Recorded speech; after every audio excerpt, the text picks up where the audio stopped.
Libro de Colosenses capítulo 1, versículo 15 en adelante nos dice: Él es la imagen del Dios invisible, el primogénito de toda creación. Porque en Él fueron creadas todas las cosas, las que hay en los cielos y las que hay en la tierra, visibles e invisibles. Sean tronos, sean dominios, sean principados, sean potestades. Todo fue creado por medio de Él y para Él. Y Él es antes de todas las cosas, y todas las cosas en Él subsisten. Y Él es la cabeza del cuerpo, que es la iglesia. Él es el que es el principio, el primogénito de entre los muertos, para que en todo tenga la preeminencia. Por cuanto agradó al Padre que en Él habitase toda plenitud, y por medio de Él reconciliar consigo todas las cosas, así las que están en la tierra como las que están en los cielos, haciendo la paz mediante la sangre de su cruz. Amén. Vamos a leer hasta ahí. Vemos que en esta palabra el apóstol Pablo, cuando le hablaba a los hermanos de Colosa, ¿sí?, describe todo lo que hay contenido en Cristo, ¿sí? Y en este principio del versículo 15 nos habla de Cristo como una imagen de un Dios invisible, ¿sí?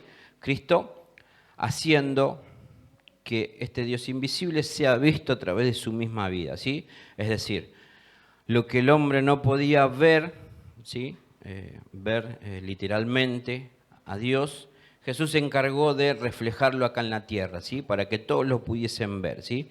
Ahora, dice que es la imagen del Dios invisible. Ahora, imagen nos dice que, desde el latín imago, permite describir a la figura, representación, semejanza, aspecto o apariencia de una determinada cosa, ¿sí? Les repito, imagen es lo que nos permite describir a la figura, representación, semejanza, aspecto o apariencia de una determinada cosa, ¿sí? Cuando tenemos una imagen, podemos ver algo determinado en esa imagen, ¿sí? Ahora, si esto lo llevamos al plano de nuestras vidas en el tiempo presente, y tal vez no hablando solo de nuestro tiempo presente, sino también desde lo que es la humanidad en sí, verán que tenemos un gran problema con nuestra mirada y con justamente el tipo de imágenes que elegimos ver, ¿sí?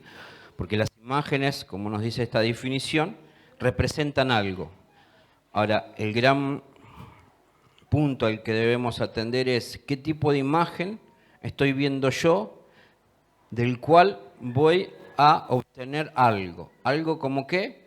Como algo que me va a representar aquello que luego de observar voy a poder interpretar y generar un pensamiento, ¿sí? Es decir, cuando yo observo algo, sumo lo que veo más lo que interpreto basado en mis conocimientos y de ahí saco un juicio, una conclusión, un pensamiento, ¿sí? Es decir, nosotros sumamos conocimiento a nuestra vida. Ese conocimiento lo ponemos a trabajar cada vez que observamos algo.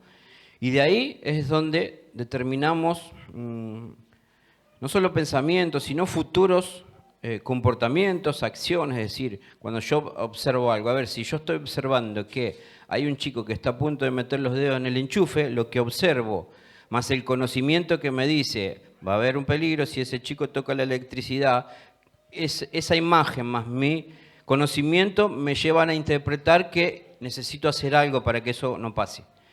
Y eso me lleva a una acción, ¿se entiende? Es decir, lo que veo sumado a lo que interpreto basándome en mis conocimientos me lleva a una acción, ¿sí?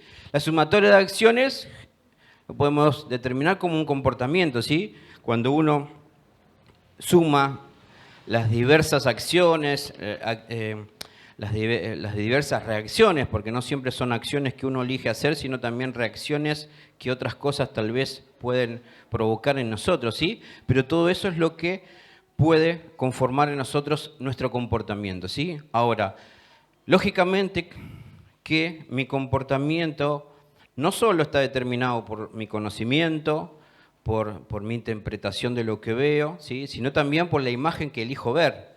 Porque si ustedes están viendo, como hoy pudimos ver con los niños, ¿no?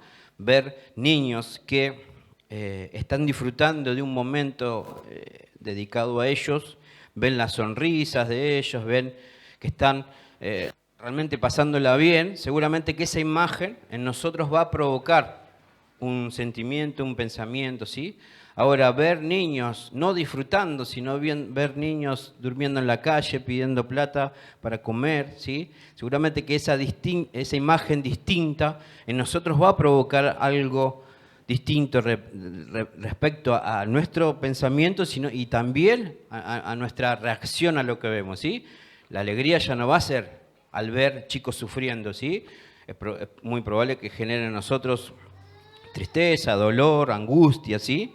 Porque la imagen es otra, ¿sí? Es decir, que en nosotros está la importancia de saber determinar qué tipo de imágenes decido ver para luego procesar mis pensamientos que luego me van a llevar a mis acciones, ¿sí? Y eso es una parte que nos corresponde a nosotros como personas responsables y personas que entienden que sus acciones no son algo que van a venir de la nada. Cuando vos entendés este proceso que te estoy hablando, de lo que ves, interpretás basando en un conocimiento, ¿sí? Que te va a llevar a acciones. ¿Qué te quiero decir con esto? Que ninguna acción surge de la nada. Las acciones que vos tenés son producto de lo que mencionamos anteriormente, es decir, no podés acostumbrarte a vivir la vida de atrás para adelante. Es decir, una vez que cometiste una acción, analizar si era correcto lo que elegiste ver, si era correcto la forma en que interpretaste y también si era correcto el conocimiento que elegiste en tu vida para ir acumulando. ¿Se entiende? Es decir, si vamos a analizar nuestra vida basándonos en lo que ya hicimos, sería una forma poco productiva, poco eficaz, si yo llego a conclusiones en mi vida por lo que ya hice. ¿Por qué?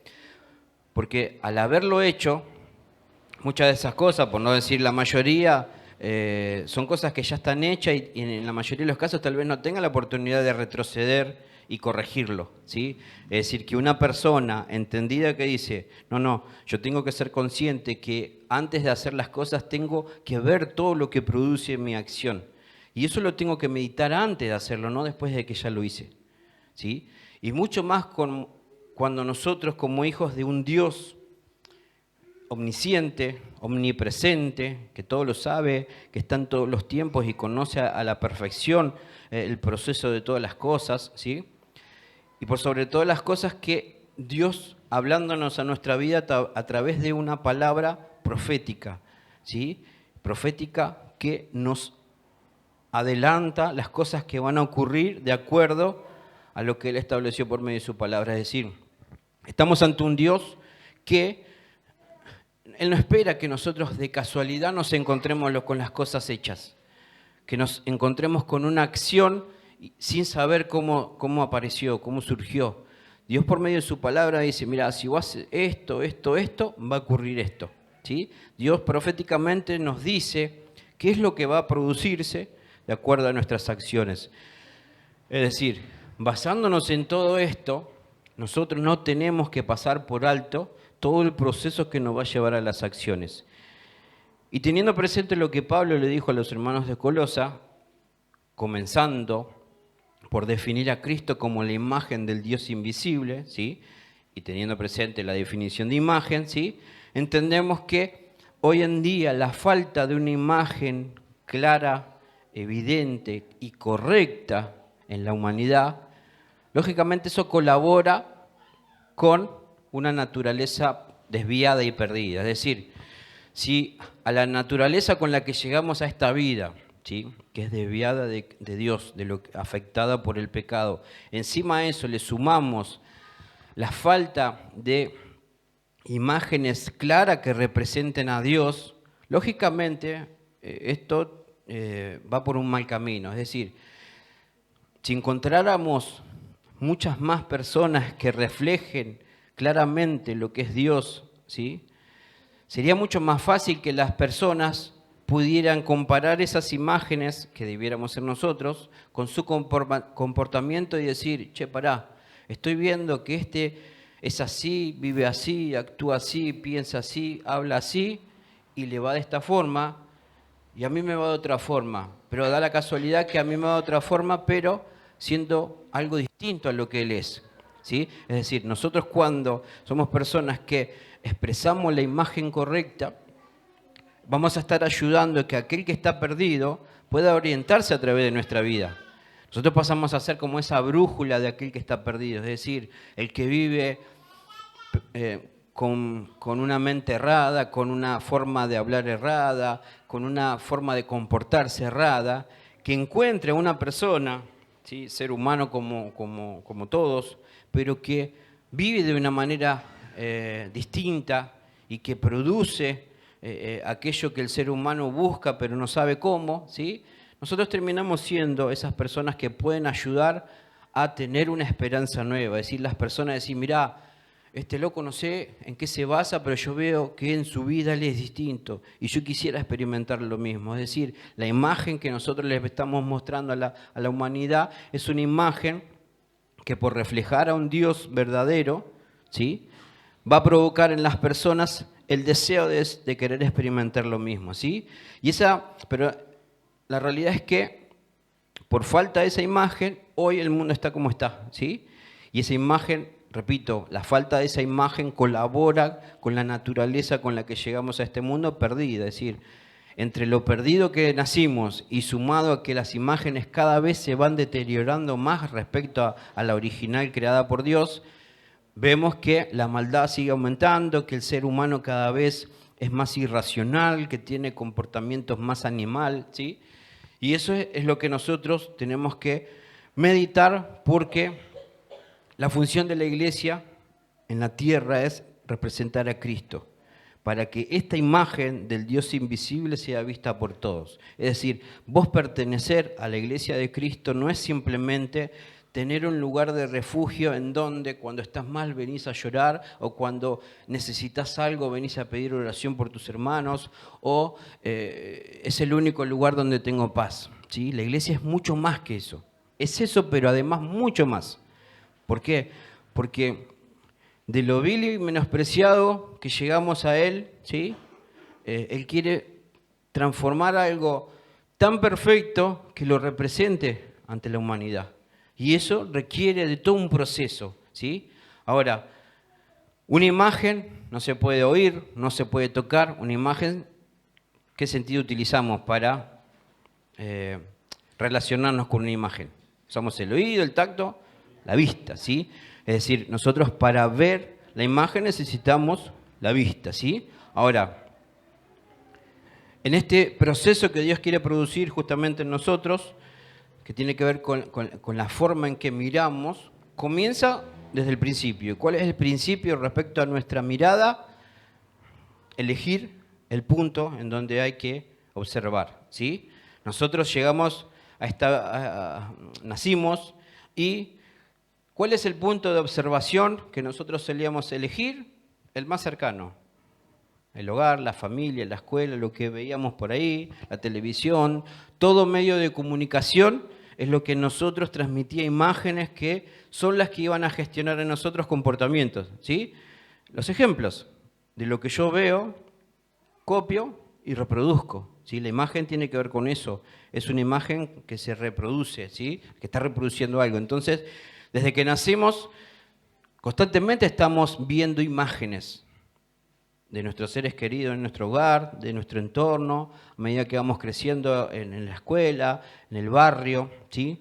Todo el tiempo estamos captando imágenes que van a contribuir con nuestra forma de aprender y de formarnos, ¿sí? Ahora, esa es la forma desenfocada que el ser humano vive por no entender, ¿sí? O por no conocer que Cristo es el origen de todas las cosas, en donde a partir de ahí se gestiona todo, ¿sí? Nosotros, como personas favorecidas por Dios, que fuimos llamados, ¿sí?, para ser sus hijos, tenemos el privilegio de entender en dónde tiene que estar puesta nuestra mirada, ¿sí?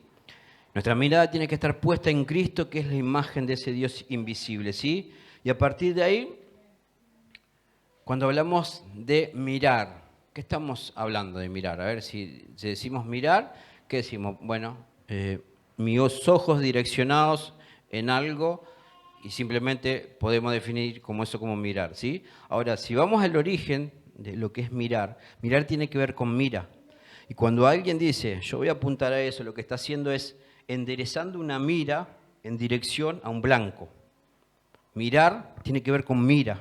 Y la mira se utiliza para que nuestra dirección a donde vamos a apuntar sea acertada. La mira en un arma está para que la dirección sea cada vez más exacta a donde vamos a apuntar, ¿sí?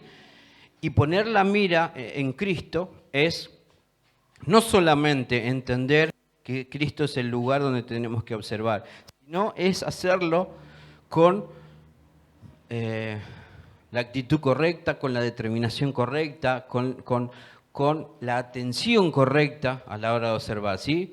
A ver, yo tengo un arma y agarro y digo, dispara allá, y sí, dale, dispara, está, pero no miro donde estoy disparando, es muy probable que le pegue a cualquier cosa, ¿sí? Ahora, cuando yo voy a disparar, pero le pongo a eso la atención debida, va a ser mucho más probable que acierte a donde tengo que disparar, ¿sí? Y esto tiene que ver con responsabilidad.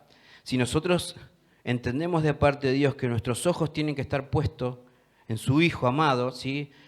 Esa mirada no tiene que ser una mirada más del montón. Esa mirada no tiene que ser una mirada que la dirijo a Él cuando no tengo algo más lindo para ver a ese mismo momento. Esa mirada no es que la pongo en Él cuando necesito y cuando tal vez creo no necesitar de Él, puedo elegir otro blanco para mirar. Mirar tiene que ver con determinar un punto fijo, un blanco, y atender a ese punto y a ningún otro que me quiera desviar. ¿Se entiende? Es decir, cuando Cristo me espera que yo ponga mi mirada en Él, es Él la única opción. No hay otra cosa para ver que no sea Él. Cuando yo a Cristo lo tengo como otra opción más del montón, ¿sí? ¿Qué va a pasar? Que es muy fácil que tal vez arranco por ver a Cristo, pero cuando al lado se me presenta algo más tentador, más sensual respecto a captar los sentidos, ¿no? Más sensorial, sí, perdón. No es lo mismo sensual que sensorial. A ver si tenemos problemas en casa. La diferencia, ¿no? ¿Cómo? Tiene relación, sí, pero vamos a aclarar las tantas. Cuando nosotros no nos determinamos a que nuestra mirada esté puesta en el blanco que Dios determinó, ¿sí? Es muy probable que cualquier otra cosita al lado tenga el poder suficiente para que mi mira se desvíe. Y no entender eso es no entender todo lo que viene después. Porque si estamos hablando que desde la imagen que observo termino determinando mis siguientes acciones, ¿sí? No es lo mismo mirar a Cristo que mirar otro blanco. Es decir, las acciones que voy a llevar adelante, si miro a Cristo, no van a ser las mismas que si miro cualquier otra cosa que aparece. Es decir, si miro a Cristo, mis acciones me van a llevar a algo que tiene que ver con lo que Dios espera de mí. Si mi punto de observación en el que elijo mirar es algo fuera de lo que es Cristo, llámese problema, llámese angustia, llámese pasado, lógicamente mis acciones van a estar atadas a la imagen que elijo ver. ¿Me van siguiendo? Es decir, soy yo el que estoy determinando mis futuras acciones. ¿Desde qué momento? Desde el momento que elijo en dónde poner mi mirada. Entonces, ¿podemos decir que es inocente en donde miro? No, no es inocente, ¿sí? En donde decido poner mi mirada no es nada inocente, es algo intencional, ¿sí? Hay algo en mí que me lleva a mirar eso y hay algo en mí que no me lleva a mirar eso otro. Es decir, de acuerdo a lo que está en mí, es lo que va a provocar mi deseo por dónde poner mi mirada. Y es ahí donde nosotros tenemos que experimentar el día a día, la negación, la cruz de nuestra vida para morir a todo lo que la naturaleza pecaminosa quiera provocar, hacernos poner la mirada. Es decir, si vos no te determinás vivir en esta naturaleza que viene desde que creíste en Cristo, ¿sí? Lógicamente hay un montón de necesidades en esta vida que te van a continuamente estar cambiando el foco todo el tiempo. ¿Sí? Todo el tiempo vas a estar observando de acuerdo a lo que el momento te está pidiendo. Si tenés hambre, ¿qué lugar de tu casa es probable que mires? ¿Por qué? Porque ahí hay de lo que vos estás necesitando en ese momento. Tu necesidad te está indicando algo, ¿sí? Te está diciendo, atendeme, servime, porque en este momento tengo hambre. Entonces automáticamente lo que vos estás sintiendo por dentro, ¿qué está haciendo? Eso que vos estás sintiendo por dentro va a direccionar tu mirada en donde vos puedas obtener ese recurso que necesitas, ¿sí? Ahora, ¿cuál es el gran problema? Si vos vas a ser una persona que te vas a dejar llevar por la necesidad del momento o por lo que Dios considera como aquello que te va a sostener eternamente. Y cuando digo eternamente no me refiero al día que nos vayamos de esta tierra. Eternamente desde el día que elegiste vivir una vida que no está ligada a lo que perece, sino una vida que rige alrededor de todo lo que viene de Dios. ¿Sí? Es decir, vos vas a elegir si tu comportamiento, tus acciones, tus reacciones, tu atención va a estar ligada en algo que solamente es algo urgente por el momento o es algo que viene para colaborar con una vida eterna que Dios está desarrollando en tu vida, ¿sí? Por eso es lo importante que vos determines en dónde pones la mirada. ¿Ponés la mirada en Cristo? Bueno, es el primer punto, es elijo dejar de mirar todo lo que en esta vida me ha llevado por donde mis ojos eligieron, es decir, mis necesidades momentáneas me llevaron, ¿sí? Elijo dejar de lado todos esos blancos, esos puntos de observación y elijo que mi único enfoque sea Cristo. Ese es el primer punto, ¿sí? Entenderlo a Cristo como lo único por ver y no como una opción más del montón, ¿sí?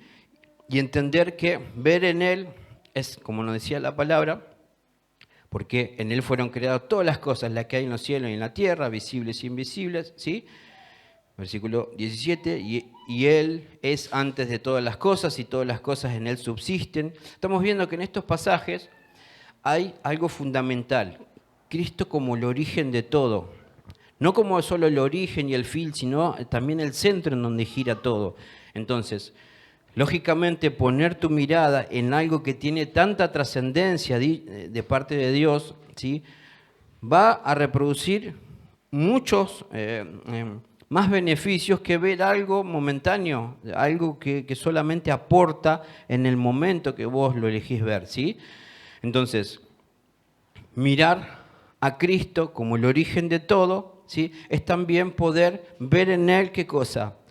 La voluntad que Dios determinó. Es decir, vos querés conocer la voluntad del Padre, en Cristo está contenida. Es decir, cuando vos ves en Cristo su manera de llevar adelante su vida en los años que transitó en la tierra, vas a poder ver lo que Dios espera de nosotros, ¿sí? En Cristo, por poner la mirada en Él, vas a ver un comportamiento en Él que es el que debemos nosotros imitar para poder entender qué es lo que Dios espera de nosotros. Vos decís, Señor, Padre Santo, ¿qué es lo que querés que yo haga? ¿Querés conocer cuál es la voluntad de Dios? Conocé a este Cristo que te viene a dar un ejemplo, o que te vino a dar un ejemplo 2000 años atrás y que a través de la palabra te lo quiere seguir manifestando a diario, ¿sí? Nosotros cuando leemos la palabra vamos a conocer un montón de historias, ¿sí? Que reflejan lo que Él hizo en la tierra, ¿sí? Pero en esas historias hay contenida tanta revelación que tiene la vigencia eterna, es decir, lo que pasó 2000 años atrás contiene todo lo que el Padre nos quiere seguir revelando en este tiempo. Por eso lo importante como primer punto es mirar a ese Cristo que nos viene a enfocar nuestra mirada correctamente, ¿sí? Ahora, ¿qué es lo que viene después de mirar a Cristo? Porque si yo lo miro a Él como algo externo, simplemente como un blanco para observar, y yo digo, a ver, ¿a qué hago? Lo miro a Cristo. A ver, los discípulos andaban con Él, pero lo miran y lo miran. Es decir, y queda solamente en algo que lo observo. Sí, es probable que puedas distinguir de la altura, la contextura física, el tono de voz, puedas ver un montón de esos detalles en Él. Ahora, el segundo punto que tenemos que atender respecto a la mirada es ver lo que hay en Él. No es solamente verlo a Él, sino lo que hay en Él. ¿Por qué? Porque nosotros tenemos que comprender que lo que hay en Él es lo que Él manifestó. Es decir, Él no se guardó nada de lo que Él es. Es decir, Cristo, todo lo que contenía, lo expresó en su vida, ¿sí? Ahora, ¿por qué nosotros tenemos y necesitamos conocer lo que hay en Él? Porque todo lo que hay en Él, no solamente que Él lo expresó, lo manifestó en vida, ¿sí? Acá en vida me refiero a los años que caminó sobre la tierra, ¿sí? Sino que además es lo que vos también tenés que entender que debe ser expresado a través de tu vida. Sería un grave error que vos conozcas lo que hay en Él, ¿sí? Entre tantas cosas, Él dijo, sé manso y humilde como lo es Él. ¿Qué podemos decir de eso? Que en Él hay mansedumbre y humildad, ¿sí?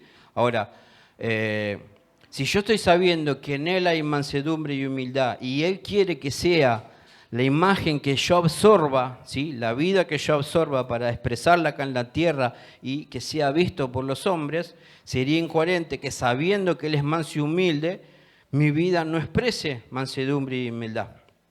¿Se entiende? Es decir, si estoy sabiendo que Él espera que yo viva a través de Él, ¿sí? Y que Él se exprese a través mío, y estoy sabiendo que entre tantos atributos que hay en Él, hay humildad y mansedumbre, vos tenés que tener bien en claro que esa humildad y mansedumbre va a tener que ser expresada a través de tu vida. Eso no fue algo simplemente que lo expresó Él y quedó en Él. No, no. Eso tiene que seguir siendo expresado a través de la iglesia, que sos parte vos. Vos sos la iglesia que hoy tiene la asignación de reflejar la imagen del Dios invisible, que es Cristo.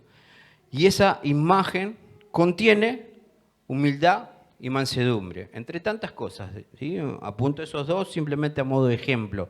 Cuando vos entendés que hay humildad y mansedumbre, es lógico que vos entiendas que Dios está esperando que vos expreses eso, ¿sí? Si vos querés ser alguien que represente a un Dios invisible, haciéndolo visible a través de tu forma de vivir, y Cristo nos dio esa asignación de expresar mansedumbre y humildad.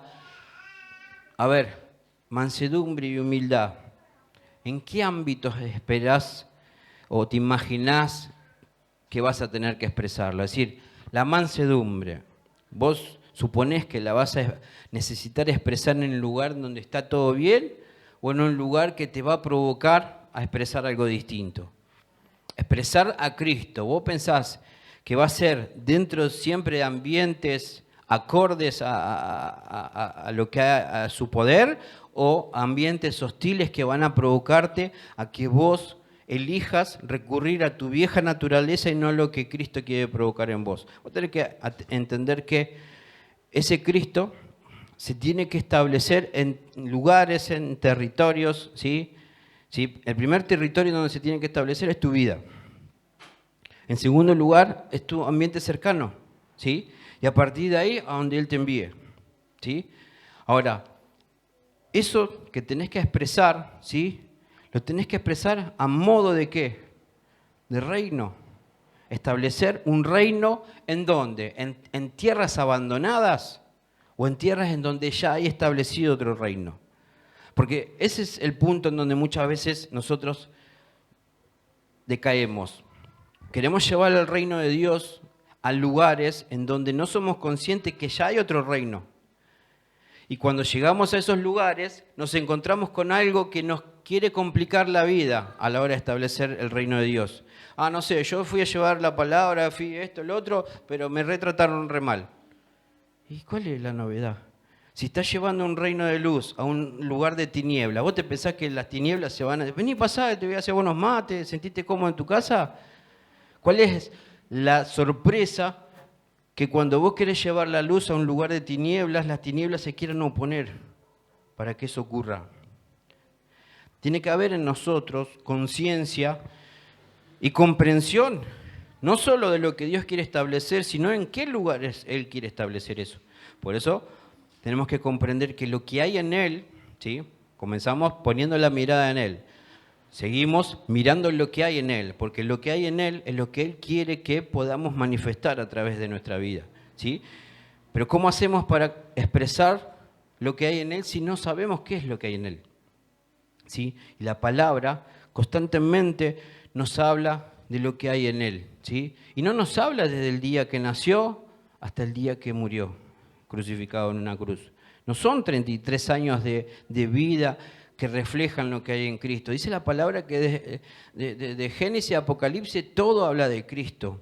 Es decir, que Dios se encargó que toda su palabra esté describiendo a su Hijo. Es decir, sobra la información, sobra todo lo que Dios eligió para darnos, como para poder conocerlo, decir, y no, che, ¿sabés que estoy mirando ahí? No hay tanta información de Jesús. Voy a tener que googlear un poco, porque acá no sé. Leí un par de hojas que habla de Jesús, pero no, todo habla de Cristo. Simplemente que lo tenés que ver, en qué está contenido Él. Y toda la Escritura lo que está haciendo es revelando al Hijo de Dios, que necesitas conocer lo que hay en Él, porque es lo que necesitas expresar a través de tu vida. Si vos constantemente vas a hablar solo de un Cristo que conocés, ¿sí? A modo informativo, pero que vos no procurás, ¿sí? Y esto no estoy diciendo como que es algo fácil, ¿no? Tiene su sacrificio constante, ¿sí? De hecho, para que vos puedas expresar un Cristo, una imagen correcta, empezamos por algo fácil, muriendo en la cruz. Es decir, mire qué fácil que es comenzar esta expresión de la imagen de Cristo. Para empezar tenemos que morir en la cruz. Si no morimos en la cruz, olvidémonos que la imagen que podamos transmitir sea la correcta que Dios quiere que expresemos, ¿sí?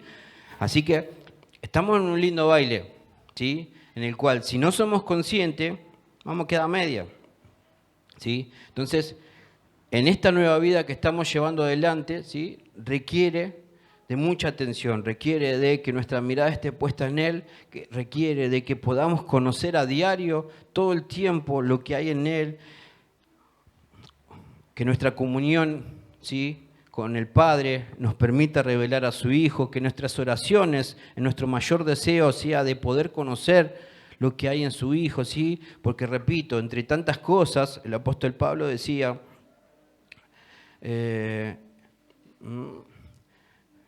por cuanto agradó al Padre que en Él habitase toda la plenitud. Es decir, Dios decidió que en su Hijo esté la plenitud. ¿Y la plenitud cuánto es? ¿Es mucho, poquito, bastante? La plenitud, es decir, todo, es el todo.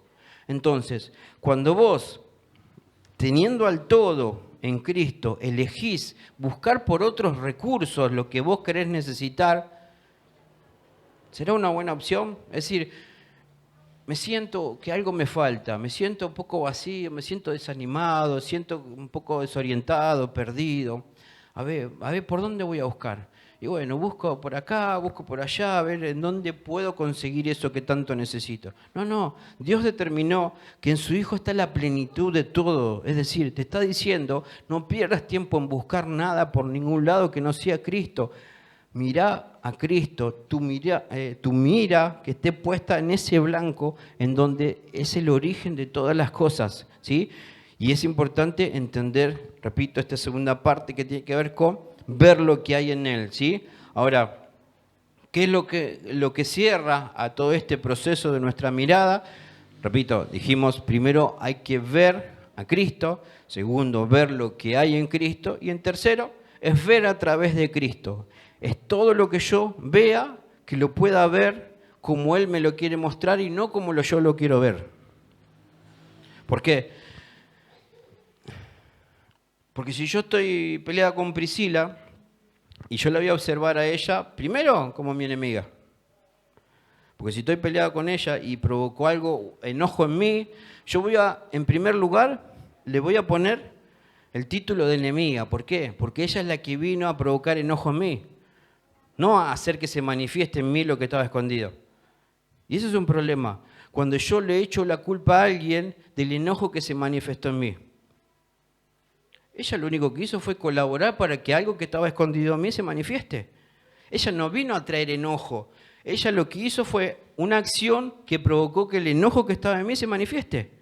Y ese es el error que muchas veces cometemos, cuando queremos hacer responsable a otro de lo que se manifiesta en nosotros. Y ese otro lo único que está haciendo es colaborando para que lo que estaba escondido en nosotros y que no debiera estar, que sea parte de las cosas que nos despojemos, nos revelen que todavía sigue estando. Si alguien viene y te provoca al enojo, es sencilla la cuenta. Alguien viene y te provoca. Si vos te enojás, es porque había enojo en vos. Si vos no te enojás, es porque no había. Esa provocación no viene a traer enojo, viene a hacer que se manifieste lo que ya estaba dentro tuyo. ¿Se entiende el punto?